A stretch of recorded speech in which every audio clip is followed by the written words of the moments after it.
The Sahuagin keep close tabs on the comings and goings.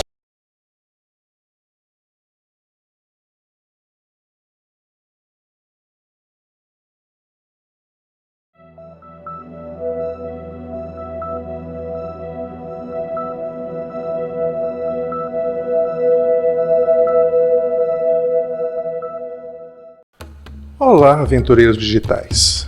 Bem-vindos ao canal Gamecast.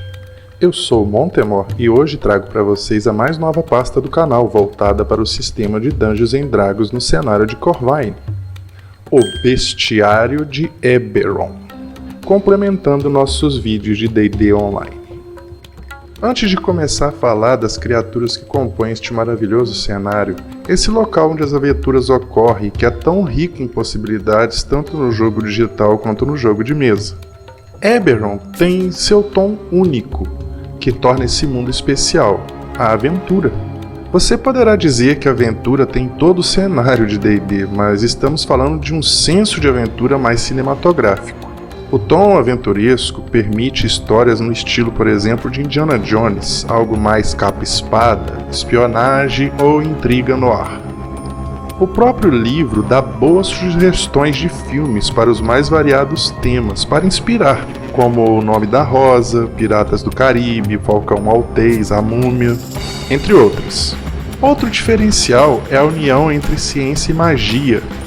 Cidades flutuantes, aeronaves abastecidas por elementais, artefatos fora de série. Inclusive, uma das raças de Eberron tem a sua origem devido a este casamento. E por falar em raças, Eberron não só dá uma personalidade única às tradicionais raças de D&D, como também traz novas. Aqui temos os Changeling, por exemplo, que são transmorfos que mudam de aparência da mesma forma que mudamos de roupa. Os Kalastar, uma raça de mestiço de humanos com espíritos do plano dos sonhos que possuem estranhos poderes psíquicos. Os Shifters, que são humanoides com aspectos bestiais. Os Warforged, seres autônomos, criados para lutar numa grande guerra e que acabaram criando ser ciência. E claro, as raças clássicas, como os Halflings, elfos, anões, orcs, humanos e suas variações. Há também no cenário de Eberron as Dragon Marks, que são outro diferencial. Cada uma das raças clássicas tem sua casa e os membros desta nascem com marcas específicas místicas, que os concedem estranhos poderes. Tais habilidades deram muitas vantagens aos seus portadores, que se organizaram para tirar proveito destas, para o bem ou para o mal. As histórias voltadas para este grande cenário são inúmeras e provavelmente dariam mais de uma série para este canal, voltada para a lore oficial do jogo. Bom, agora sem mais enrolação, vamos ao bestiário. E hoje começaremos com os Donos do Mar Aberto, as criaturas que possuem uma organização social dividida em castas que alicerçam seus postos e diferenciam suas funções em comuns, adeptos, barões e sacerdotisas, uns dos primeiros inimigos do game online na ilha de Cortos, os Sahuagins. Nas costas envoltas em névoa ao longo do horizonte do oceano, um zumbido sinistro soa e com o tom de uma concha, colocando medo e terror nos infelizes que ouviram. Este é o som da trompa de caça Sahuagin, um chamado para a batalha. Os moradores costeiros conhecem essas criaturas como os Diabos do Mar, seres sem empatia ou compaixão, que massacram tripulações e dizimam aldeias. Os Sahuagins são criaturas pisciopredatórias, que surgem das profundezas dos oceanos para caçar outros seres dos litorais e em águas rasas e superfícies. Eles originalmente são habitantes das profundezas marinhas e acreditam que todos os domínios aquáticos os pertencem, vendo todas as outras criaturas aquáticas como presas para os seus grupos de caça. Os barões são a casta mais alta deste povo, que geralmente autoproclamam um território e dominam todos os outros Sahuagins da região por serem terríveis oponentes em batalha.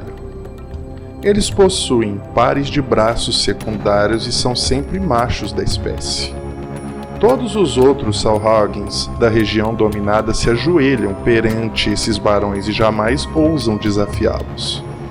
Os Sahuagins veneram um deus tubarão, chamado Sekolah, e é dessa adoração que surge a segunda casta mais respeitável desse povo, que são as sacerdotisas. Obrigatoriamente fêmeas da espécie, são as únicas consideradas dignas de canalizar os poderes dessa divindade oceânica, que visivelmente possui tanta influência em seus domínios que podem ser facilmente identificados pelos templos em formas de boca de tubarão encontrado em todo o cenário costeiro, onde também se vê essas sacerdotisas. Os adeptos são geralmente os da espécie que são escolhidos para auxiliar as sacerdotisas, tendo como papel a construção e manutenção dos templos e promovendo a guarda pessoal das mesmas. Adeptos são sempre mais jovens e, apesar de preferencialmente serem machos, não há objeções que também hajam fêmeas como adeptas. Quanto à casta mais comum e numerosa deste povo estão os cidadãos Sahuagins, geralmente os caçadores e coletores, que promovem o grande nicho destes seres que são sempre subordinados dos barões dos domínios onde habitam. Todos os Sahuagins têm alguma característica em comum, típicas da raça, independentes da casta. Todos entram em frenesi quando sentem cheiro de sangue fresco, como qualquer outro dos tubarões. Todos são adoradores de Sekolah e possuem afinidade especial com os tubarões, muitas vezes os treinando como animais de ataque. Mesmo tubarões que estão soltos dos oceanos não reconhecem os Sahuagins como inimigos e sim como aliados. Todo o povo Sahuagin tem como inimigo direto os elfos aquáticos, principais concorrentes no domínio dos oceanos. Sahuagins odeiam elfos aquáticos com todas as suas forças, pois se não fossem os mesmos, eles já teriam dominado todo o oceano visível. Esse ódio é tão evidente na raça que os mesmos, inclusive, possuem uma característica adaptativa interessante. Se um Sahuagin nasce perto de uma comunidade de elfos aquáticos, ele será reconhecido como um Malente. Malente é um Sahuagin que lembra fisicamente um elfo do mar em todas as suas formas. Os Sahuagin são propensos à mutação, mas este raro fenômeno é resultado das constantes guerras entre esses povos. Os Sahuagins costumam usar Malente como espiões e assassinos nas cidades dos elfos aquáticos, e também em outras sociedades que possam representar uma ameaça aos seus domínios. Agora, falando em questões de jogo, os Sahuagins possuem em média as seguintes características, tirada do livro O Manual dos Monstros de Dungeons & Dragons da 5ª edição. Sahuagin comum e adepto. Ele é um humanoide médio, leal e mau. Classe de armadura 12, pontos de vida 22, deslocamento 9 metros, natação 12 metros. Geralmente, força 13, destreza 11, constituição 12, inteligência 12, sabedoria 13 e carisma 9. Possui como perícias percepção 5, sentido de visão no escuro de 36 metros, percepção passiva de 15, idioma Sahuagin, nível médio de desafio meio. As habilidades do Sahuagin do tipo adepto comum são: anfíbio limitado, ou Sahuagin pode respirar ar e água, mas ele precisa submergir pelo menos a cada 4 horas para evitar sufocação.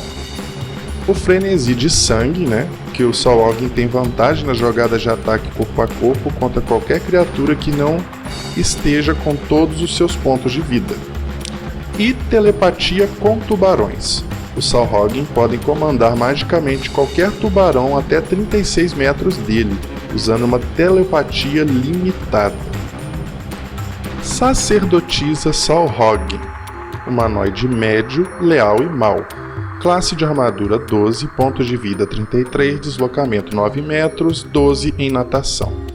Geralmente, força 13, destreza 11, constituição 12, inteligência 12, sabedoria 14, carisma 13. Perícias: religião 3, percepção 6, sentido de visão no escuro 36 metros, percepção passiva 16. Idioma Salhogen, nível de desafio 3. Habilidades da sacerdotisa. Anfíbio limitado. Salhogen pode respirar ar e água, mas ela precisa submergir pelo menos a cada 4 horas para evitar sufocação. Conjuração. A Salhogen é uma conjuradora de 6º nível. Sua habilidade de conjuração é sabedoria. Ela possui as seguintes magias de clérigo preparadas, tá? Truques à vontade, orientação, taumaturgia. No primeiro nível, 4 espaços, bênção, detectar magia e raio teleguiado. No segundo nível, 3 espaços, arma espiritual, tridente, mobilizar pessoa. No terceiro nível, 3 espaços, idiomas, palavra de cura em massa. Frenesi de sangue. O Salhogen tem vantagem na jogada de ataque corpo a corpo contra qualquer criatura que não esteja com seus pontos de vida, todos os seus pontos de vida, né? E a telepatia com tubarões. Salhogen pode comandar magicamente qualquer tubarão até 36 metros dele usando uma telepatia limitada. Barão Salhogen, humanoide grande, leal e mau. Classe de armadura 16, pontos de vida 76, deslocamento 9 metros, natação 15 metros. Força 19, destreza 15, constituição 16, inteligência 14, sabedoria 13, carisma 17. Tem os testes de resistência, né? Destreza 5, constituição 6, inteligência 5, sabedoria 4. Perícias, percepção mais 7. Sentido de visão no escuro 36 metros, percepção passiva 17. Idioma Salhogen, nível médio, desafio 5. Anfíbio limitado, assim como os outros, pode respirar ar e água. Frenesi de sangue, assim como os outros também, tem a vantagem nas jogadas de ataque corpo a corpo contra qualquer criatura que não esteja com todos os seus pontos de vida. A telepatia com tubarões, que serve do mesmo jeito, 36 metros dele. A grande diferença do barão é que, devido a ele ter 4 braços, ele tem ataques múltiplos. Ele pode realizar até 3 ataques, 1 com sua mordida e 2 com suas garras e tridente.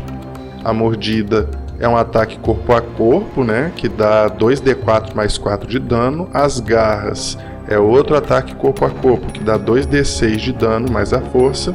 E o tridente, também 2d6 de dano mais a força com dano perfurante. Para finalizar essa primeira criatura, né, do nosso bestiário, algumas coisas para considerar aqui no final, tá?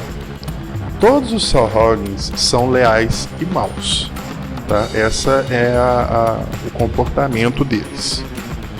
Todos seguem profundamente as ordens sociais de seu povo, ou seja, eles não saem da casta em qual foram colocados, tá? Eles sempre cumprem as mesmas funções. Todos os Salhogens são criaturas baseadas em tubarões, uma espécie evoluída dessas criaturas do mar em forma humanoide. Por isso a ligação com essa criatura do mar. E esse foi o bestiário de Dungeons & Dragons apresentando a criatura Salhogen. Voltaremos em breve com novas criaturas deste cenário de D&D tão diverso.